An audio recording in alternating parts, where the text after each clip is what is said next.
Ya, kita mulai aja. Assalamualaikum warahmatullahi wabarakatuh. Selamat malam teman-teman semua. Thank you yang udah hadir. Waalaikumsalam, Pak. 8 November ya. Harusnya kita kuliah besok, tapi sekarang aja.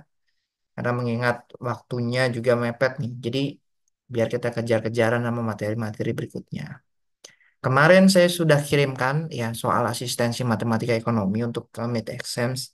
Jadi nanti teman-teman diberikan kurang lebih 5 soal ya, 5 uji kompetensi. Yang pertama itu adalah terkait dengan keseimbangan penerapan fungsi linier. Ya, penerapan fungsi linier ini kurang lebih akan sama soalnya, kira-kira seperti ini. Namun paling angkanya saja yang akan saya bedakan, ya, biar teman-teman apa namanya paham. Karena model-model ini sebenarnya soal-soal seperti ini tuh biasanya diujikan di beberapa PTN ya untuk ujian tengah semesternya. Yang pertama nih modelnya kan beda nih ya soalnya ya QD dan QS. Nah berarti kan ini apa? Quantity of demand ya kan? Dan ini quantity of supply. Nah saya biasanya memberikan soal itu agak satu tingkat, tapi saya kasih tahu nih cara ngerjainnya gimana gitu ya. QD yang tadinya teman-teman dapat berupa angka ya berupa angka, cuman sekarang saya rubah dalam bentuk koefisien atau bisa dibilang dalam bentuk abjadnya gitu ya. A min B P gitu kan. QS sama dengan min C plus DP gitu ya. Nah, di sini yang saya mau ujikan adalah teman-teman dapat menganalisa secara matematis tanpa ada angka di sini ya. Gitu. Jadi di sini carilah titik keseimbangan pasar dari model pasar tersebut. Nah, kita cari modelnya dulu sebelum pakai angka ya nggak? Nah, makanya ketika saya berikan jawabannya adalah QD sama dengan QS, kita cari titik keseimbangan pasarnya, di mana A min BP sama dengan min C plus DP. Ingat ya, saya kasih note nih di sini. Hati-hati nih banyak yang salah. Cara pengerjaan untuk penerapan fungsi linier tidak selalu sama ya. Tidak selalu sama dengan soal penyelesaian fungsi nonlinier. Karena waktu itu ada yang nanya saya, Pak, kok saya ngerasanya bingung ya? Kok yang dengan yang materi yang baru, kok cara penyelesaiannya beda? Iya, beda ya. Beda karena dia harus satu, cari apa kalau fungsi nonlinier? Dia harus cari X1 X2 ya, akar penyelesaian persamaan. Terus dia juga harus nyari nanti adalah nilai apa namanya nilai yang disubstitusikan. Kalau di sini kan enggak, ya, langsung aja gitu kan. Hmm. Oke, ingat-ingat nih nanti ya, teman-teman ya. Nah, ini kita selesaikan saja. A min BP sama dengan min C plus DP. Ya, ini pindah ruas teman-teman. Jangan bingung, ini pindah ruas ya. Ini yang DP di sini kita pindah ruaskan ke sini. Yang A di sini kita pindah ruaskan ke sebelah. Itu ya. Yang tadinya positif jadi negatif, yang dari kanan yang positif jadi negatif pindah ke kiri. Nah, setelah seperti ini teman-teman terus dikelompokkan ya. Dikelompokkan seperti ini.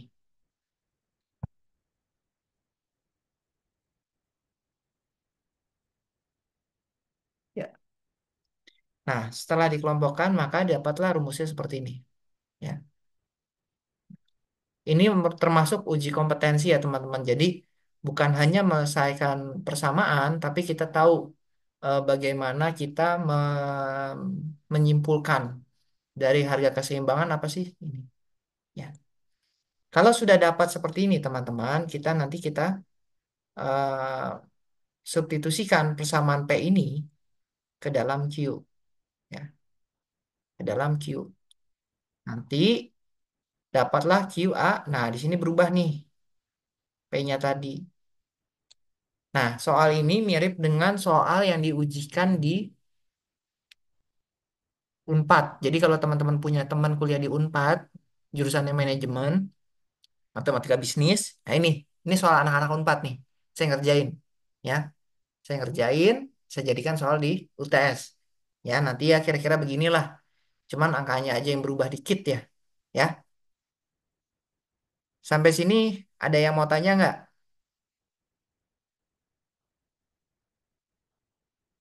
Bisa ya?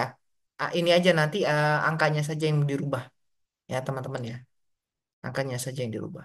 Ini soal yang kita pakai ini adalah soal yang diujikan di Unpad. Gitu ya. Nah, gitu. Jadi biar tahu. Nah, nanti yang B-nya baru pakai angka. Diketahui apa? Nah, ini A-nya berapa, B-nya berapa, C-nya berapa, D-nya berapa. Nah, teman-teman tinggal masukkan. Nah, nanti di UTS saya akan rubah angka-angka ini, teman-teman ya. Angka-angkanya biar cantik, angkanya juga sederhana, jadi bisa diselesaikan. Jadi nggak terlalu ribet. Ya, ini tinggal masuk-masukkan saja, sehingga didapatkanlah 7, gitu ya.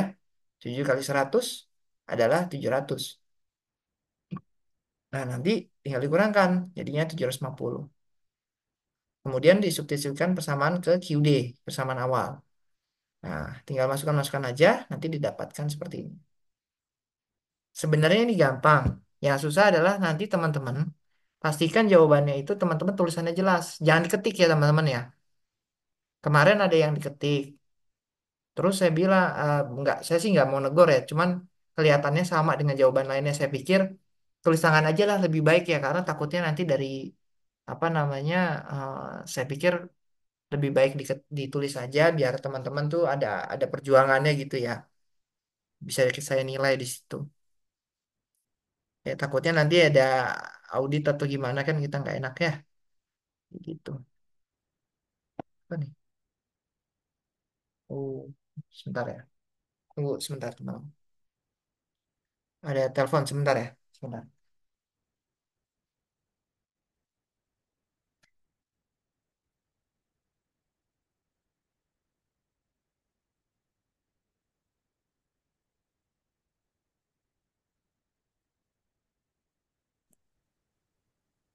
Oke, kita lanjutin ya. Lanjutkan. Nah, terus dengan pajak. Nah, kita kan udah belajar pajak, udah belajar subsidi. Nah, di soal ini pajak ya. Nanti saya contohkan juga yang pajak juga sama. Ya, nanti teman-teman tinggal masukkan aja angka-angkanya. Konsepnya seperti ini. Ini kan saya buat 5 ya. Saya buat 5 per unit. Nah, kalau misalkan nanti teman-teman saya rubah angkanya, teman-teman pasti bisa. Karena tinggal merubah aja konsep-konsepnya ini kan. Cuman ingat, jangan sampai salah tulis. Karena semester lalu, dia yang dikurang itu QD-nya, bukan QS-nya. Padahal supply itu QS-nya yang dikurangkan dengan -5. Ya. Bukan QD. Nah, ingat ya, bukan QD ya. Waktu itu ada yang QDT jadinya. Nah, ini salah. Ya, QDT bukan QDT. Tapi ke QD ya. Nah, itu zaman kemarin lah ya, itu ada yang salah. Tapi saya minta mahasiswanya tolong dibenerin deh. Soalnya takutnya nilainya kurang gitu kan. Saya minta benerin. Itu ya. Nah, nanti tinggal masukkan saja ke dalam satu persamaan ini sehingga didapat nilainya seperti ini. Ya. Nah, nilai ini teman-teman QD-nya tetap sama ya yang seperti di awal. Di mana P-nya itu kita dapat 9,778 tinggal masukkan saja sehingga nanti jadi dengan adanya pajak harga simpan naik dan kuantitas penerimaan menurun. Ya, jadi memang saya minta teman-teman bukan hanya mengerjakan soal, tapi teman-teman memberikan kesimpulan karena itu termasuk dalam uji kompetensi. Ya, apapun itu teman-teman harus menuliskan kesimpulan karena angka saja kan nggak bermakna kalau tanpa adanya kesimpulan. Gitu ya. Kalau ada yang mau nanya silahkan ya nggak apa-apa ya. Nah, ini. Nah, soal 2 ini tentang penerimaan titik impas ya, break even point ya, di mana total revenue-nya diketahui 450x, total biaya bulanannya TC itu 350x plus 3.500.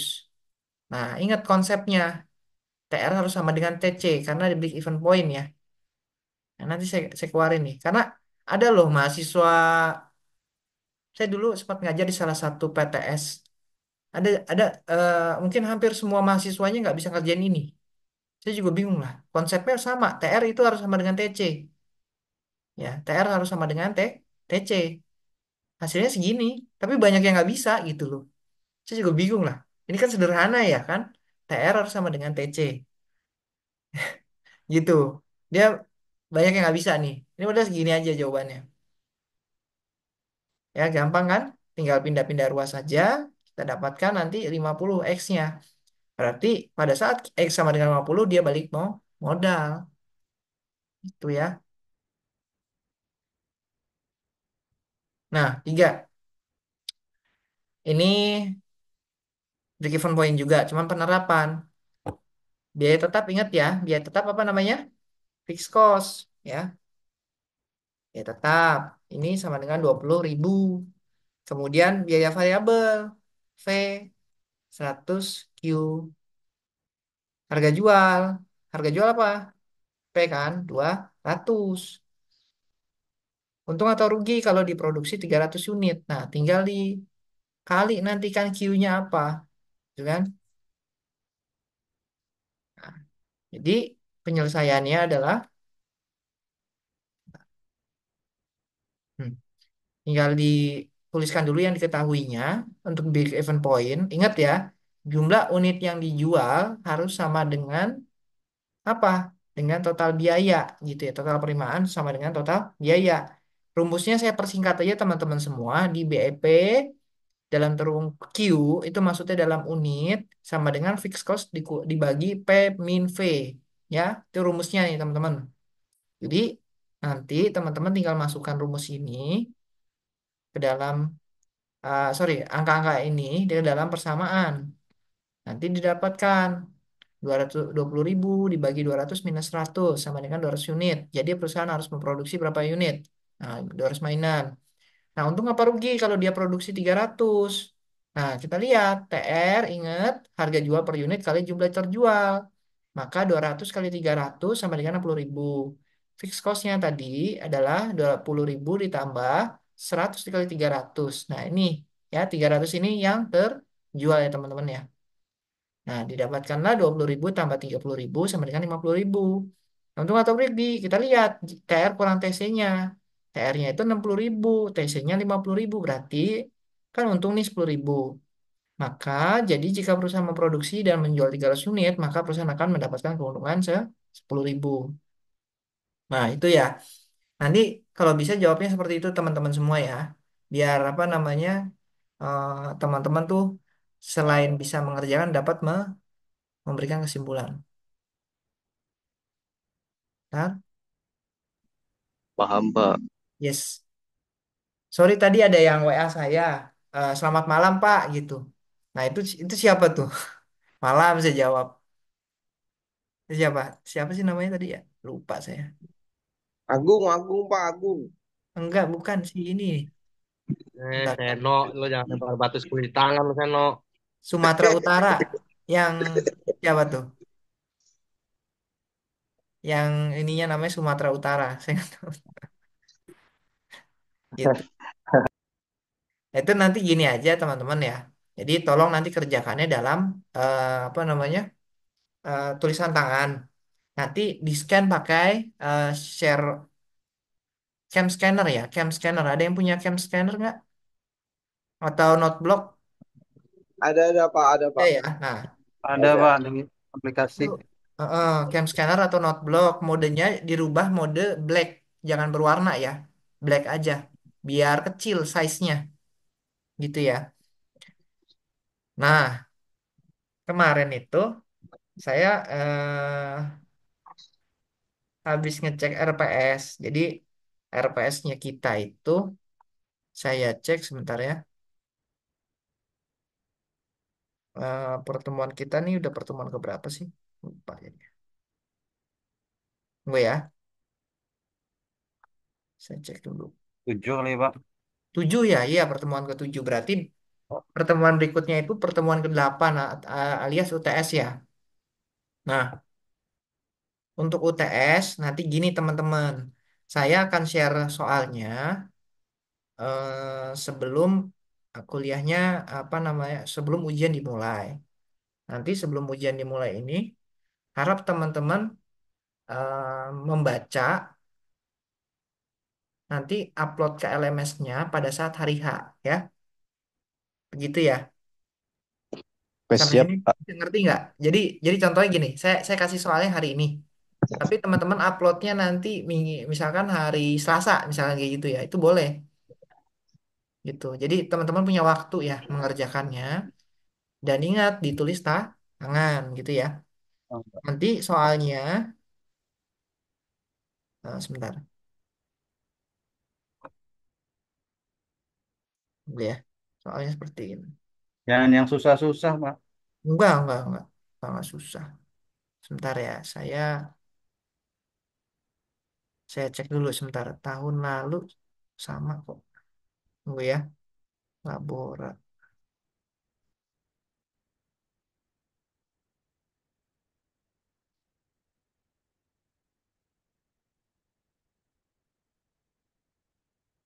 Tunggu ya. Soal.